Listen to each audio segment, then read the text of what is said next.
Hey, and welcome to another episode of the Influential Nonprofit. I have a wonderful guest this week, and I'm so excited. But first, I will tell you who I am in case you don't know. I'm Marianne.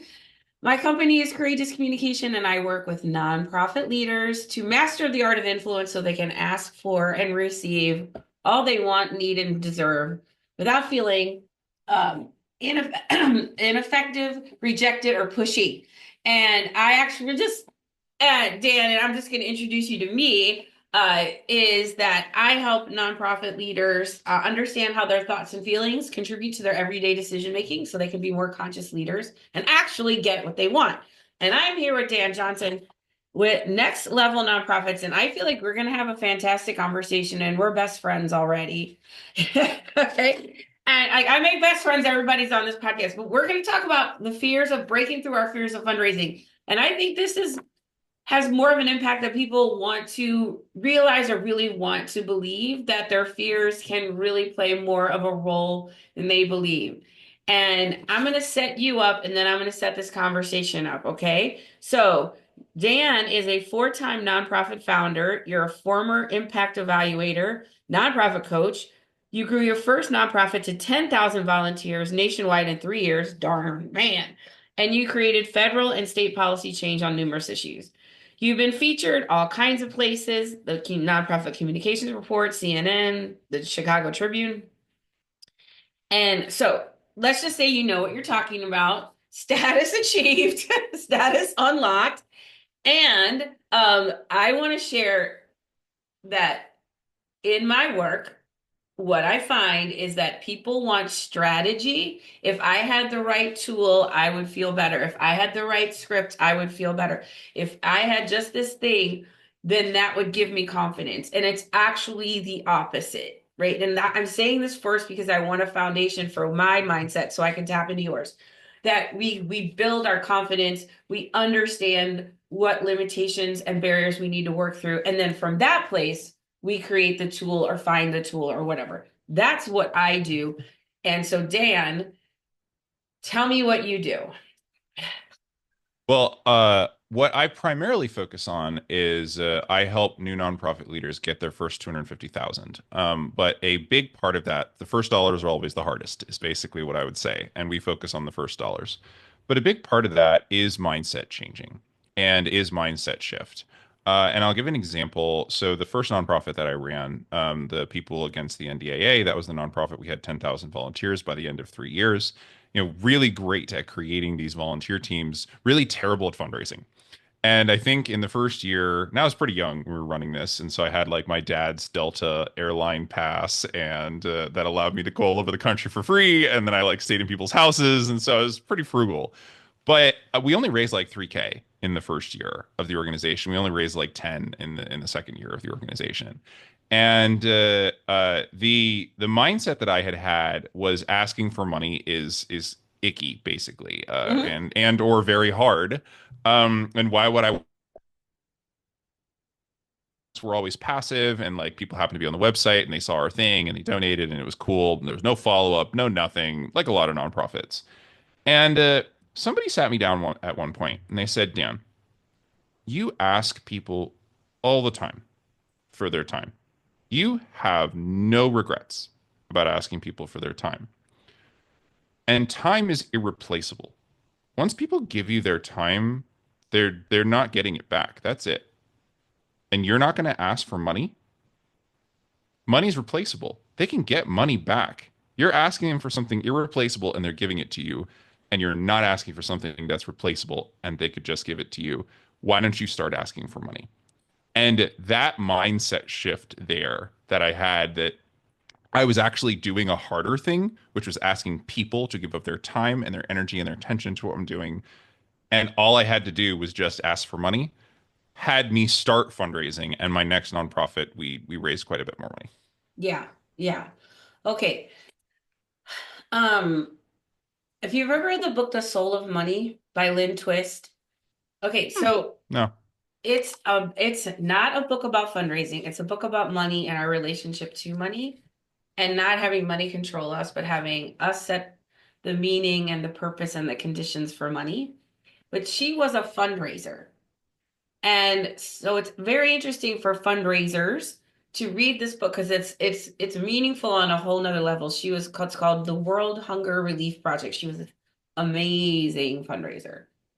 And I can encourage anybody who has anything to do to read this book, audiobook, whatever. It completely shifted. But one of the things she says is like money isn't a stagnant pond. Money, there's a flow, right? There's always more resources. And that's one of the things I tell myself all the time. There's always more money. There'll be more money. Like the unexpected, bill hits or whatever. And you're like, they'll just, there, because there's always more money. When hasn't there, like, it may not be like in the form you wanted or whatever, but there's the money is the flow. And like, so when we allow it, when we treat money like a stagnant, like it becomes stagnant, right? So the flow of money is letting it go so we can let more come in. But if we keep it, it just grows stale. In a sense of like what you were saying, it's the same thing. You're just using different language, which is like I don't believe time's infinite or like anyway, I have a lot of feelings about our relationship to time too, which we're not gonna get in because it gets really wooey. But but like that, but there's a flow. There's a flow of money, and it's always, yeah, they'll have more money, but they'll never be this day or this moment again. I absolutely love that. I think that is a huge perspective shift, and obviously that worked for you. Okay, one thing that I didn't ask you, I usually start this podcast asking somebody what you're really proud of, but you don't get to brag about a lot. And so I want to ask you that question. It doesn't have to be related to this. It doesn't have to be related to anything at all. I imagine that part of that might be part of something, like, but tell me something that you're really proud of that you don't get to brag about a lot. Wow, that is a fantastic question. And Thank you very much. if I didn't have 2 hours of sleep, it would be a lot easier to answer. Um, I think, you know what? I think that something I'm really proud of that I don't get to brag a lot about is my wife. And I really don't get to brag about her a lot because she's not in the nonprofit space. But she was a nanny of 10 years, and she really we have 2 kids and we have one on the way. And I know nothing about raising children other than how my parents raised me. And she knows an incredible amount about raising children. And And she was a professional. Yeah. yes, because so I lucked out is what happened. And she really she taught me a lot about myself. The first question that she ever asked was literally the first question that she asked once we got to know each other was she turned to me. We were on a work trip together, and she turned to me and goes, "So how do you feel shame?" And I went, "What? How do I feel shame?" She said, "Well, do you react to it and blame other people? Do you blame yourself when you feel like other people don't like you? How do you react to that?" And I think what she taught me is something that nonprofit leaders can learn a lot from, which is each person we interact with, each person we engage with, they have a particular set of ways that they feel about things, that they react. My wife has purple hair. She does not handle shame by blaming herself. She Right. handles shame by blaming other people. And as you work with people longer and you start to look at things like this is the Enneagram that she was talking about, but you start to look at some of these systems, you start to get really better at understanding people. It gets a lot easier to manage volunteers Yes. because you're always trying to understand them. Yes. So in a roundabout way, I think I'm really proud of her, the work she's done, and of being able to learn this fact that it's not just, oh, you talk in emotions and you talk in facts to different people. It's how people process those things, and getting to know them and getting to really understand a couple of these systems makes you a better people manager. It makes you better engaging with people around you. That is 100%. I run a course. It's called Uplevel Your Influence. And that's exactly what I teach people to do is understand themselves, how they show up as a leader, how they think, what their strengths are. And then next is like how we understand and process through others. And like you said, there's all kinds of different systems and ways of doing this. What really understanding like what's going on beneath because the presenting problem is hardly ever the actual problem, right? And like when the board says, getting back to this conversation, when the board says, "Oh, if we had a brochure, we could fundraise," and then everybody runs off and makes them a brochure, and nothing happens because it wasn't the brochure. The brochure is a Right. physical manifestation of something that they're afraid of messing up, or they're afraid of saying the wrong thing, and that comes from, you already said the word shame, guilt or shame. Shame is that we don't like who we are. Guilt is what we don't like what we do.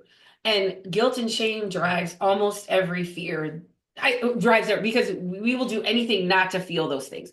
So rejection, the vulnerability for asking for help, all the things that come with fundraising and money are, I call it the trifecta of pain, because it's money, which is already charged. It's the vulnerability of asking for help and the possibility of rejection. Like that's a guilt shame tornado, getting activated. And if you don't understand what's happening, that these are just biological responses conditioned into you, and that you can actually navigate them, then you will not do those things. You might do it once, you might get up enough and do, and if it goes wrong, you'll probably never do it again.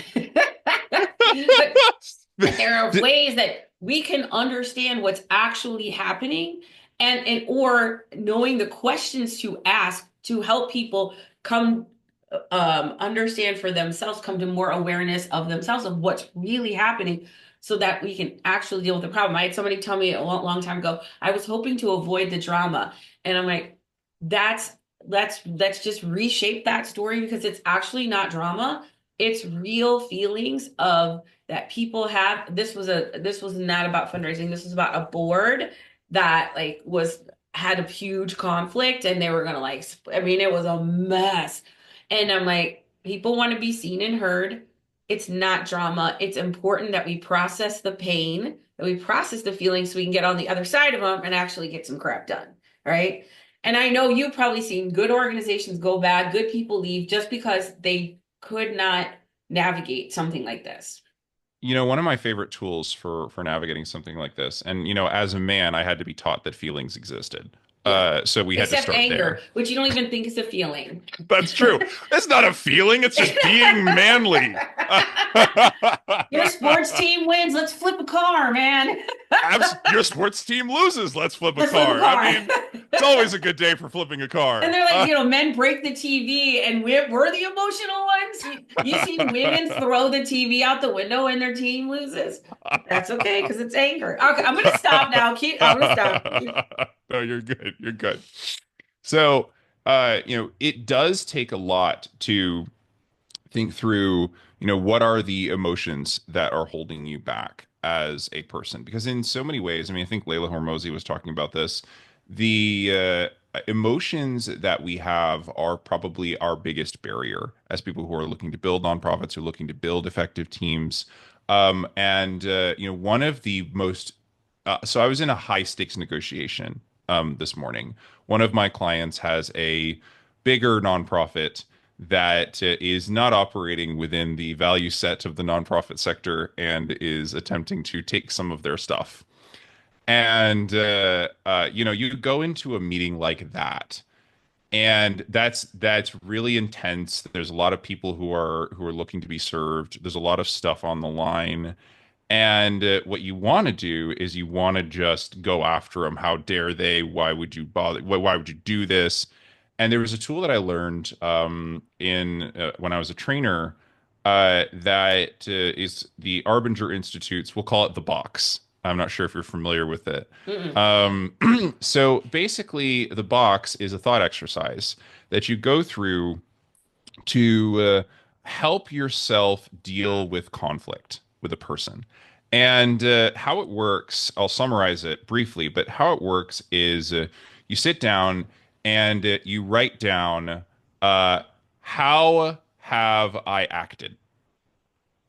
And then you write down, how have they acted? And then you write down, how did their actions make me feel? And then you write down, how did my actions make them feel? And the goal of this exercise is you come out in the end and you go, they might actually have a legitimate position that they're coming from here. They might actually have a legitimate claim. And it makes your interactions, it makes your engagement with this person genuine. instead of seeing them as an obstacle or seeing them as someone who is just a tool to get what you want. You're seeing them as a person. You cannot hide when, and they don't exactly, they don't always know like why, but they'll come away with a bad feeling if you go into a conversation, into a conflict, thinking bad about them. It'll come across in your tone, it'll come Yep. across in your body And I language. always say it, energy speaks louder than words, right? Yep. Even if your words are pleasant, if your energy is negative, our subconscious is so powerful, it's so smart. It picks up on that right away. And even if you're not conscious of it, there's something about you that's interpreting it subconsciously.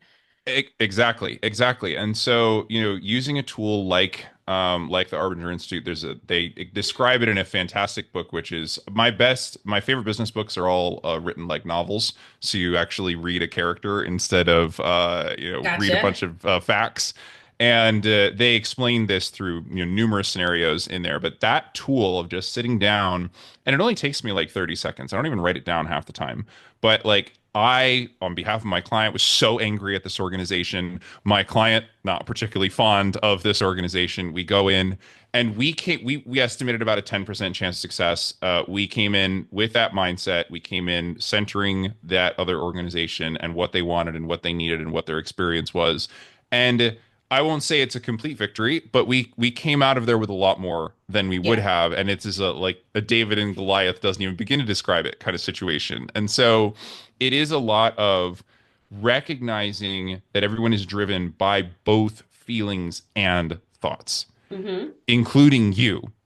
And if you don't get your own feelings and thoughts under control, and understand what they are and understand where you want them to go, it's going to come across and it's going to make your relationships harder, whether that's fundraising, whether that's volunteers, whether that's your board, whatever it is. Now, there are a lot of fundamental structural problems with nonprofits, including how boards are designed, that amplify personal conflicts. yes, But there's still, you can work it out if you have this idea that there's a whole human being there, and I'm dealing with a whole human being, and I'm partnering with a whole human being instead of just this automaton that either gets me what I want or doesn't. exactly. And I don't think that's our intention to see people that way. It's just the way that we can, that makes it, this is protection. Okay. This is just like that. It helps us protect and be able to make sense of the situation. Um, I always say this, it's like, um, people are just trying to get their needs met. And you can look at that person. I call it, it's like the same thing, but different empathy mapping. It's the same thing where like, what are they thinking? Are they feeling, all that where you're just tapping in and centering that other person. I teach a whole methodology about how to do this in fundraising. We're not pitching, we're not selling, we're just listening, right? Listening to understand. I don't have to like it, I don't have to believe it, I don't have to agree with it. All I have to do is understand it and validate it. Once they feel validated, they're going to be more comfortable listening to what you have to say, but only until then. So our first inclination is to go in there one of my clients, she just said, oh, my board president said that fundraising is all about facts and it's all about data. And she was like, what? And I said that, so our immediate intention is to change that person. And then you get defensive. And when you get defensive, they get defensive. And then we go into fight or flight. We are, if you can feel it in your body, your heart starts to race, your brain pounding, whatever, this gone. It's gone. And you can't have the dysregulation is reigning and you can't have a conversation.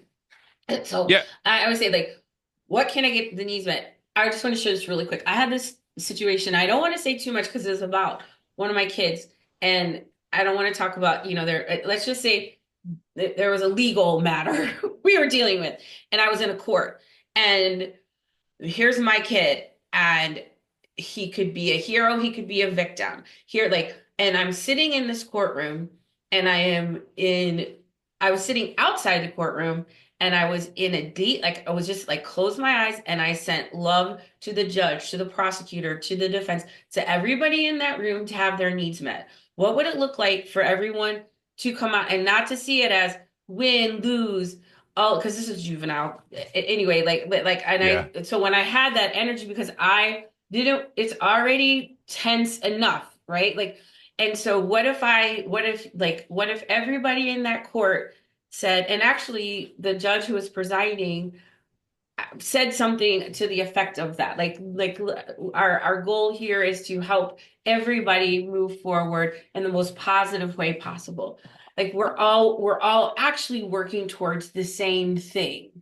And I just remember really working on centering everyone else and that they also get their needs met, right? Because the theory is if you win, I lose, I win, you lose. What does it look like that we all win? And I think that was like your first story about fundraising, getting back to that, like, when you're asking people to give you money, that's it. Everybody wins, right? It's not like, oh, you give me money, you lose, and I win because I get the money, which instills the guilt and shame. It's like you get to contribute and create the society that you want, and we get to do it. And like this is a way for all of us to get our needs met, right? It's not, Well, oh, I'm gonna take something from you that doesn't meet your need in order to meet my need. That's I think that's the underlying thought pattern that keeps us bound in that place of fear. oh, absolutely. I mean, I have a saying on the wall behind me that your listeners probably can't see, but it's charity is crossed out and there's impact Hmm. instead. And I think that's what people, you had a guest on recently who was talking about overcoming that scarcity mindset. We're the Yep. charity, where everybody's garbage, where everybody's trash. We do, more with less, that Yeah. kind of mindset, right? Yeah. Uh, and Yeah. a big part of overcoming that is recognizing and believing in the impact that you're doing. And this is something this kind of uses data to back into a kind of feelings approach. But one of the things I say about fear of fundraising is you're not crazy if you're afraid of fundraising. In some cases, your fear is actually justified. There are a couple different fears around fundraising. I don't pretend to be the end all be all on that, but there's three different fears that I would identify. One is the fear I don't have anything good to offer. Hmm. One is the fear of messing up the ask. What if I don't say the right thing?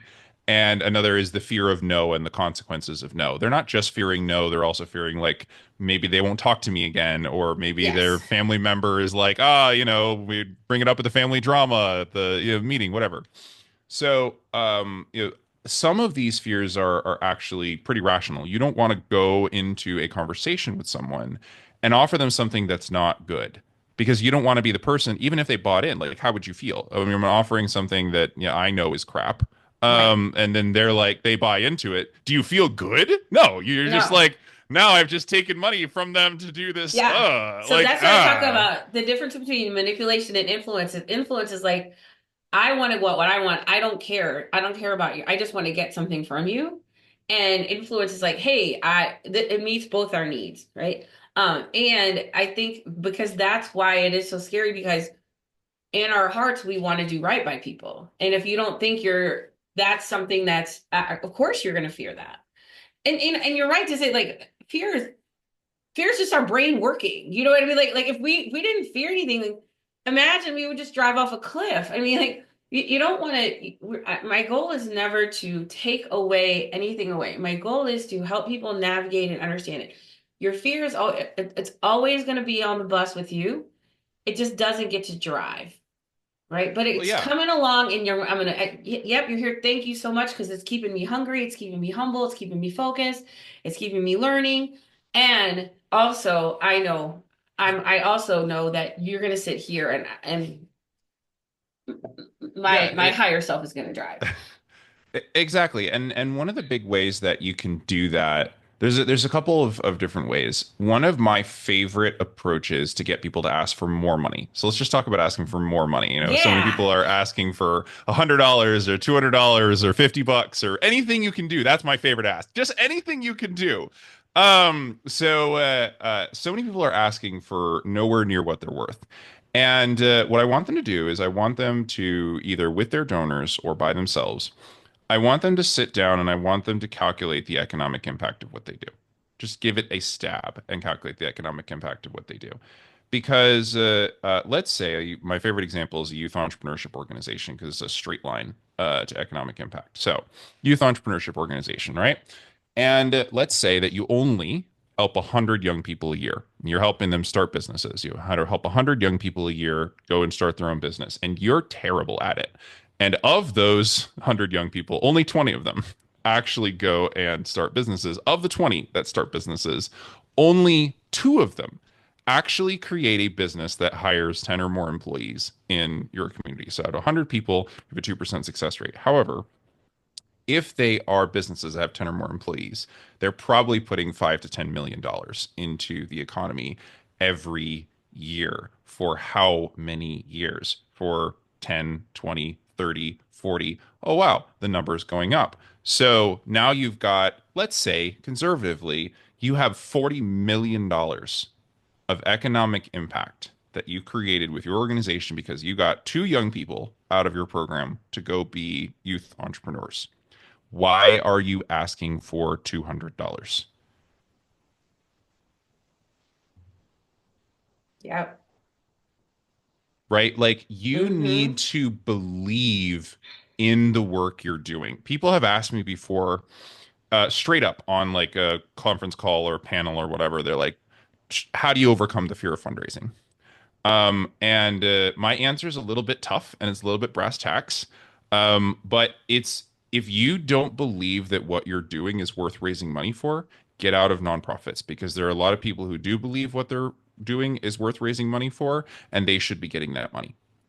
But if you can sit down, you can think about, and you and your board can think about, you don't have to do economic impact. I just find it's a great throughput to money.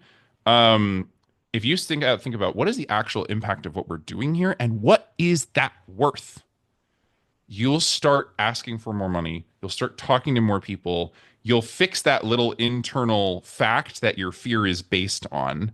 And then the fear is just talking to people and getting it done and getting it done and getting it done. Right, right. It's like I always talk about like what's a better story we can tell, right? So the better story we can tell is the one of impact. And I think people are afraid sometimes that they're going to get challenged on that or whatever, which they typically aren't. People understand. I think in general, people understand, yes, economic impact. They you are putting forth an honest, not I don't want to say guess, but an honest assessment of what your impact is. And that, oh, but I think sometimes it can be scary because then people are like, oh, if it's not true or if we get it wrong, you know what I mean? Something like that. So they're going to keep the story small because they feel more comfortable playing the small game. And again, then you're going to make small asks and you're going to get small wins. And that story of like $40 million of economic impact also it reframes this because what's the success rate? Like that's a whole nother story because success doesn't yes to them the other there could have been so many more whose lives were changed or impacted or went Yep. on to do other things because of this, right? Just because they didn't achieve exactly what they set out to do, that doesn't mean there wasn't they're not putting economic in the world. And I do feel like economic output or impact is it's a nice because it's money, right? So we're talking about apples, Money to money. Yep. right? And there's all so many ways to show impact, just like there's so many ways to talk about donor loyalty rather than like how much you give. When we value people like how much they give, and they're like, oh, there's always that little lady that gives $10 a month for 20 years. Yeah, why isn't her name on a plaque on the wall? Right? Like, or like somebody that lives in, like one of one of my clients is in North Carolina. She's in Anderson with Habitat, and like she got somebody from California who knew like it, like, oh, you could like there's so many ways that you can value relationship besides, oh, they give us the most, so they get on the wall, right? There's long-term loyalty. There's people who show up for everything. You know what I mean? Like they don't give a lot, but they show up for everything and they're your best cheer. Like all like see what I'm like, all you have to do is decide, hey, but we're just playing by this rule. Let's just change the game. Let's just make it a different game. And then because we have to make it a different story or a different game to actually get different results, right? If you're going to tell the same story, you're going to get the same results. And I think that story, like that is so powerful. Like, what is the economic impact? And instead of, hey, whatever you got is good, you know? Right. Well, and whatever you got is I won't go so far as to say it's disrespectful to donors, but it's not treating them like a partner. Yes. It's if I'm thinking of you as a partner, that's my second. I was looking up my 10 commandments of fundraising, and the third commandment is thou shalt view donors as partners. Why? Why should we view donors as partners? Well, I was on a call with a big foundation a couple weeks ago, and they're talking about the work that they do and why they're inspired to do what they do and stuff like that.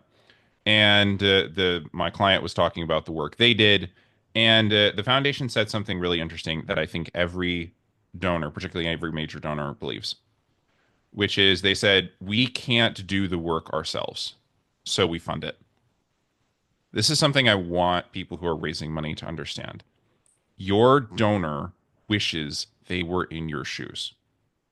The person who is giving you money wishes they were on the front lines, wishes they were seeing that veteran transformed and overcome his PTSD, wishing they were seeing those women overcome domestic violence, wishing they were seeing the cancer survivors, and that they wish they were there. They wish they were making that impact, but they can't be due to time, due to energy, due to family, Sure. whatever. And so they're giving you money as a partner in what you're doing, but they want to be a partner with you. This is not the money is just happens to be the thing they have that you don't.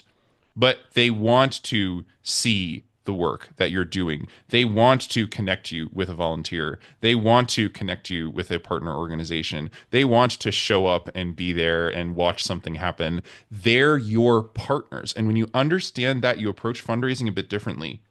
Instead of the majority of people's focus on fundraising, and I do teach a perfect donor pitch, but the majority of people's focus on fundraising is, hey, what's my pitch? What is my magic combination of words that's gonna roll Yes, the dice and right, get that the donors? perfect word that's gonna wave the line and the pocketbook opens. Right, exactly, right? So most people want that. And yeah, there's some tweaks that you can do to that, and there's some really cool things you can do when you're pitching that do help. But really, what matters more is picking the right donor to actually talk to. And when you approach it as a partnership, you're not looking for that person to give you money.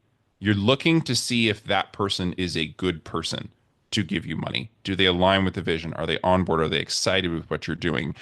And when you approach the first conversation that way, it takes all the pressure off. I'm not trying to get this person to give me money. Right.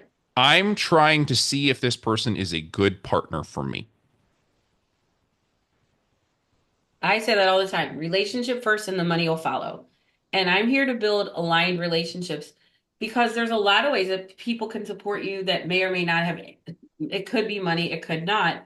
And is it I call it the philanthropic heart. So you and I have we and about what we care about is not that magic combination or words, it's a pitch. It's our lived experience and how well how our needs are reflected in what others are doing, right?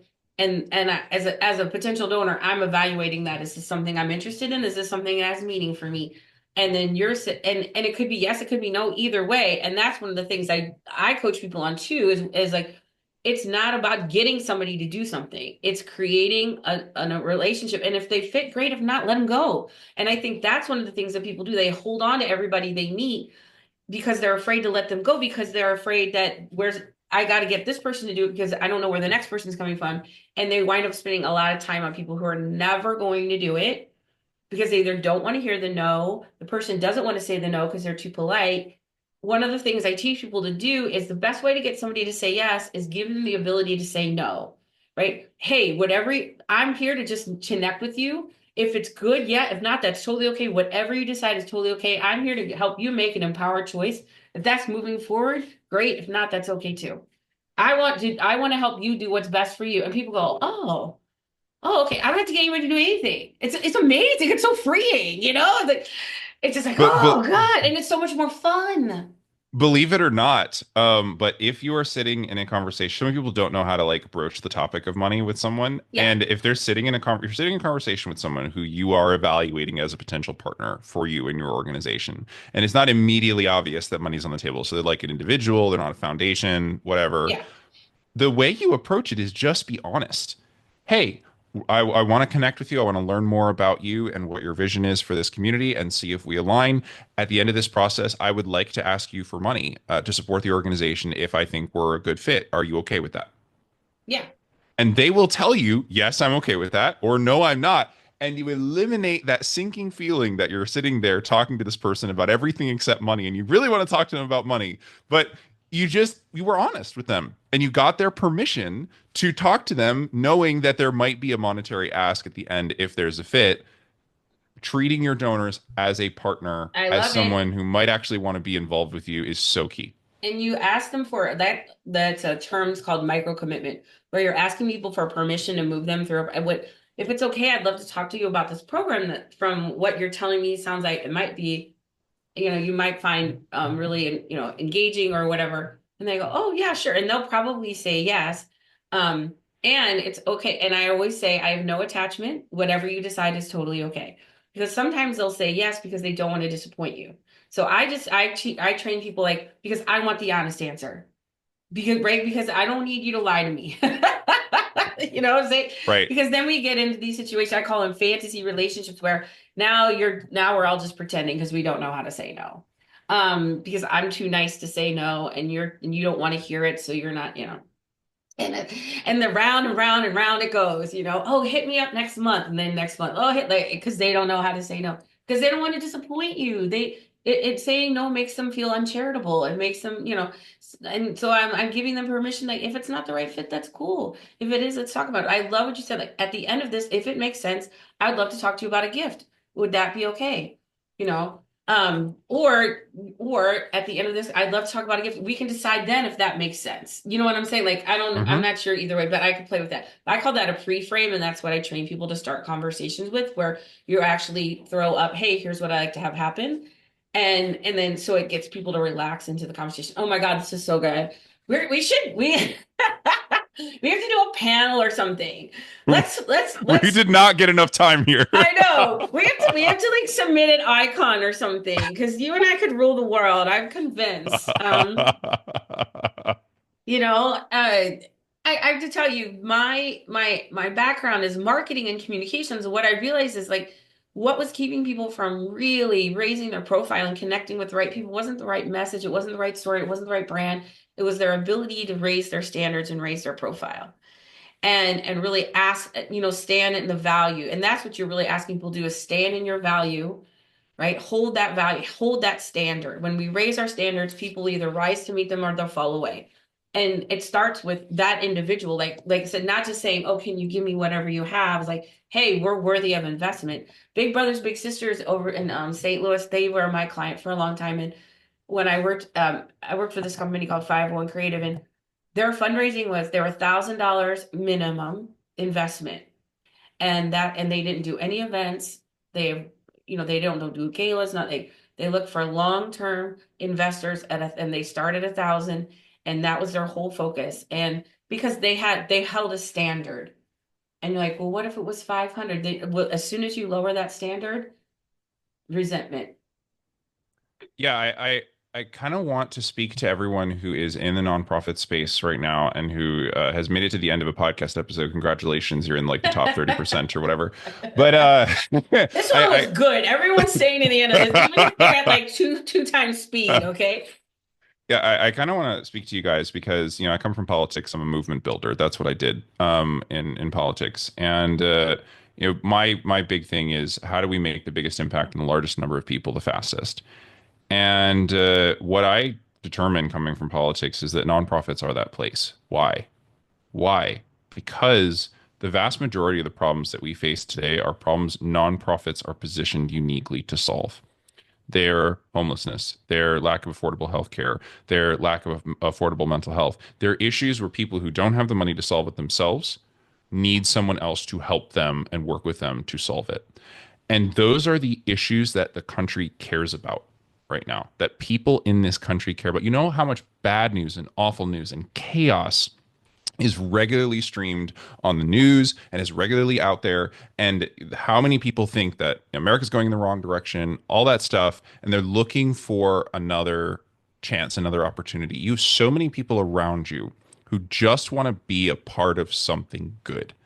And if you can raise your standards, to use your phrase, if you can raise your standards and realize that you as nonprofits, why we're called next level nonprofits, you as nonprofits are the vanguard of the greatest change in how we solve social issues and the greatest impact on the social issues we face today. Nonprofits are the vanguard for that. That's where the solutions are. And everyone around you, a lot of people around you, want to be a part of that. If you just raise that standard and you focus on those solutions and focus on getting the people around you to know what those are, you will find people who want to be a part of what you do because nonprofits and impact is what people are looking for today, and they haven't found it elsewhere. They could find it with you. Yeah. Wow. Okay. Everyone gets to listen to that on repeat. In the morning on the way to the office, right? Just dial that up. Take your deep breath, go in there. And you're right. You know, we are often not valued because we don't make a profit. And yet by that the lack of profit allows us to be uniquely positioned to solve most of the societal ills we face and also create most of the joy, the art, the music, you know, all of that. Wow, this was amazing. Okay, Dan, now that we're fully and completely aligned and sort of 45 minutes later, the same person. If I'm ever in Raleigh, which is where you are, or you're in St. Louis, and we're gonna go out and sing karaoke, what is your go-to song? What a Shame by Shinedown. I have a very deep voice and I have an Okay, I alternative don't know rock if I know that background. song. I'm feeling old. Um, if it was a duet, I don't know. I also rap. Can you sing like Rihanna? Yeah, I can sing Rihanna. Fantastic. I'm a really good belter. So we could do oh, what's the Eminem Rihanna song? Oh yeah, yeah, yeah. It's the House is on Fire or whatever. Yeah, yeah, Yeah, yeah. I actually have rapped that at karaoke before, There so we you could do that go. one. It's a date. We're going. Fantastic. I did just apply for a speaking gig for the nonprofit, the philanthropy, AF Philanthropy Day or something in North Carolina. So Okay. maybe I'll be there. You never know. I'm set the attention. I love that idea. All right, Dan, this Awesome. is amazing. And you mentioned something earlier, and we didn't really touch on it, but because you said you really help people with the first 250. And I imagine there's a lot of people who are like, hey, they're in that position or to help. So, really quickly, like just describe how you work with folks and then how people can get in touch with you. Yeah, so there's three levels when you're 250 or under. There's 0 to 15, 15 to 50, and 50 to 250. And there's a different set of problems you're running into at each level. And I'm talking about sustainable. If you got a 20K gift and you haven't gotten a gift in 3 years, you're at 0 to 15. And so what I do is I help people build not just the fundraising piece, but the pieces around it that you need fundraising to work. We work on, clarifying your impact so that you can, the economic analysis and the stuff we did on here, clarifying your impact so you can go out and you can ask for that money. We do that for nonprofits. They raise 5 times their amount that they raised in the next 6 months. Like that is, and that if that's the only thing we do for nonprofits, they do that. It's crazy. Um, so there are different challenges at each level, but my goal is to get you to wherever you're at to the next level in 90 days, 120 days, whatever, depending on where you're at, whatever we can get you there, and to do it in a way that you stay at that level. It's not, whoa, we got a 50K gift and now we're back down Woo! to Yeah, 10, right? Because if you sustainable. don't if you don't have the network, if you don't have the media attention to keep that 50K gift and keep that moving, you're not going to. So my goal is everything that you thought you knew about just fundraising, let's add a couple pieces to that so it's actually sustainable. If you've struggled to break through the 15, the 50, or the 250K limit, let's get together, let's chat. I always give away far more than I probably should on my calls. So, Yeah. jump on a call and I'll be happy to help. All right. And we'll put your contact info in the show notes. And are you on LinkedIn or where can people find you? Yeah, I'm a millennial, so I eventually got on LinkedIn. So I'm technically there. You can send me a message there, but Facebook is my thing. So you can find me Next Level Nonprofits. You can also find I'm posting 2 to 5 videos a week on my YouTube channel. that are just like a 5 minute. Here's how to overcome one of your biggest challenges at your nonprofit. So Love check that. out that on Next Level Nonprofits on YouTube, and then of course my website nextlevelnonprofits.us. All right. Dan, it's been amazing. Thank you so much. Thank you for what you do. Thank you for really helping the people. There's not a lot of folks that help that work with these younger organizations. So Well, it's really good work. and thank you for helping me overcome my fear of doing cold contacts because I was always a relationship builder, and my business coach is like, you got to start cold contacting people. And I cold contacted you out of the blue, and you did a beautiful thing and you responded, and we had this Well, podcast. and I So, don't, and so I feel like you should change your language because I didn't consider it cold at all. Right? Like it's not, I mean, you're like, hey, I do this and you do this. Let's talk. Like it didn't feel, I feel like okay, there's a better story in her there because now I'm like in my head, like just even like it's cold. Like, no, it's just like, it's a friend I haven't met yet. My friend Jim says I'm fair. friends with the whole world. I just haven't met them all yet. But it's like, hey, I mean, it wasn't in the sense of like you already knew there was some alignment. You did your Yeah, homework. And I'm always looking for people that I can have, that I can spotlight that are in alignment. So I appreciate it. It was great. Now we're friends forever. works for me. All right. Okay, that's it for this episode of the Influential Nonprofit. As always, if you um um want to talk with me, my sorry, why don't I have words anymore? My link is in the show notes. Please connect with me if you're interested in working on growing your influence and asking for what you want in a way that makes you feel it's joyful, easy, and sustainable.